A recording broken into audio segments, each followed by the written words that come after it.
Sir, buong pangalan na lang po or pangalan? Ako po si Mike Acacio, tatay ni yung nanay ng nawalang bata. Ayan, liwanagin ko lang po.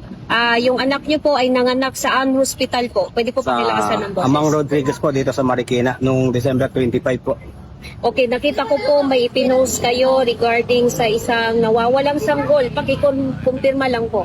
Well, naka-duty po ako kasi itong araw na to, hapon na, nag-chat lang sa akin yung anak ko na nasa hospital. Yung anak ko, yung anak niya nawawala na raw. Ang pagkakasabi niya sa chat, may kumuha na nagpanggap daw ng nurse, baby screening daw po. Yun ang pagkakachat sa akin. Ito po ay kung sa matatandaan niyo po, anong oras po? Nandito sa combo na siguro mga nagkakamali, mga alas 4 ng hapon. Alas 4 ng hapon. Yung kahapon. pagka-chat po sa akin. Pero yung sabi ng anak ko is kagabi ng araw po. Gabi daw po, Kagabi kinuha Yes, para ma'am. ma-screening. Natanong niyo po ba mga anong oras? Alas 10, alas 7? Wala pong nasabing saktong oras yung anak ko. Siguro dahil magulo na rin yung isip ng bata. Pag-aalala. Siya lang po ba naiwan doon?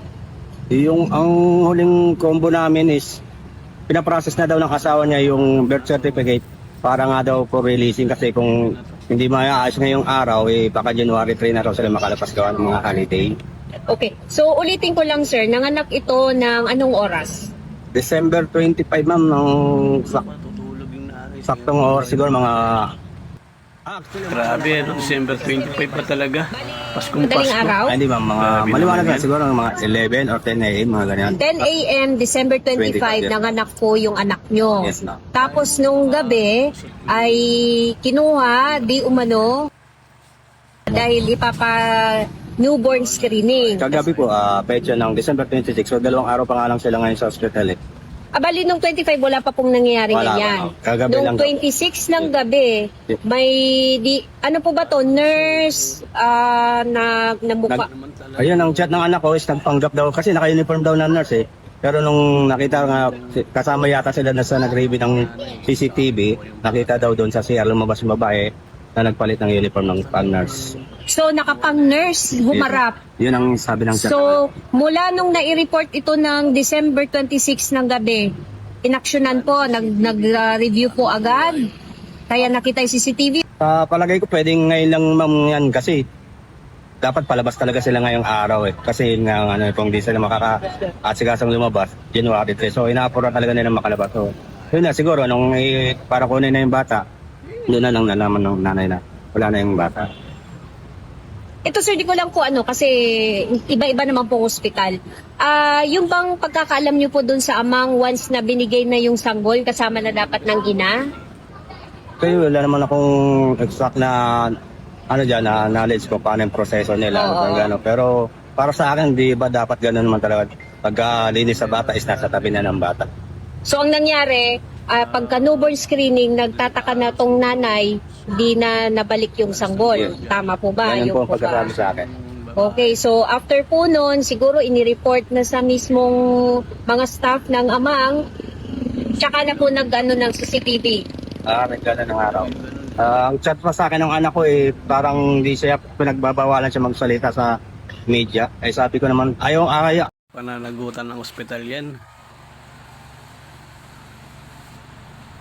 Diba? Grabe naman yan.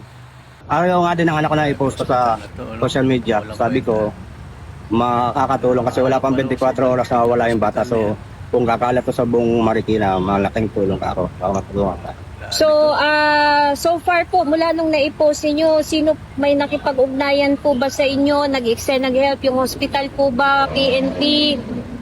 Nakipag-ugnayan ba sa anak ninyo? May isang tao na nag-friend request sa akin, nag-PM na rin sa Bibi na to. isang pangalan niya. Ang pagkakasabi niya sa akin is ninang daw niya yung director ng hospital. So, yun nga daw, so, na yung CCTV footage is hawak na rin ng PNP. So, humingi nga ako ng copy. Sabi ko kung talagang ninang niya yun, baka pwede niya akong gawa ng pabor, mahingi doon sa ninang niya nang nabigyan kami ng copy ng CCTV footage. So far po, papunta pa lang ba kayo?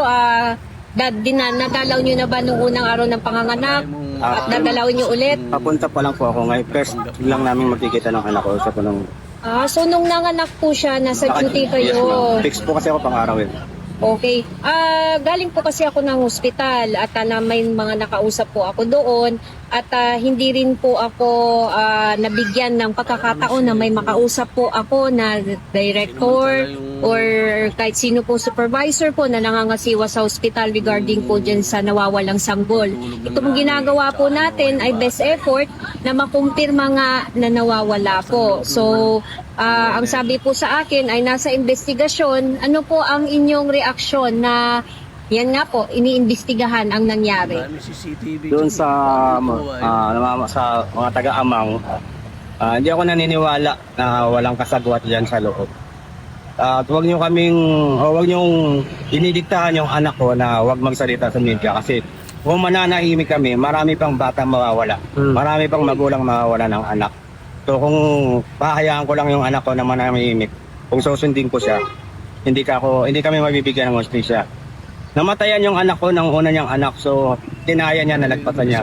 Baka ito, pag hindi na-recover yung bata, hindi kayanin ng anak ko. So, kailangan namin gawin ito. Paglabas mo dyan, May balita po ba kayo ngayon? Anong estado ng anak ninyo? Yun, check niya sa akin, sinilipat nga daw po siya ng ibang kwarto.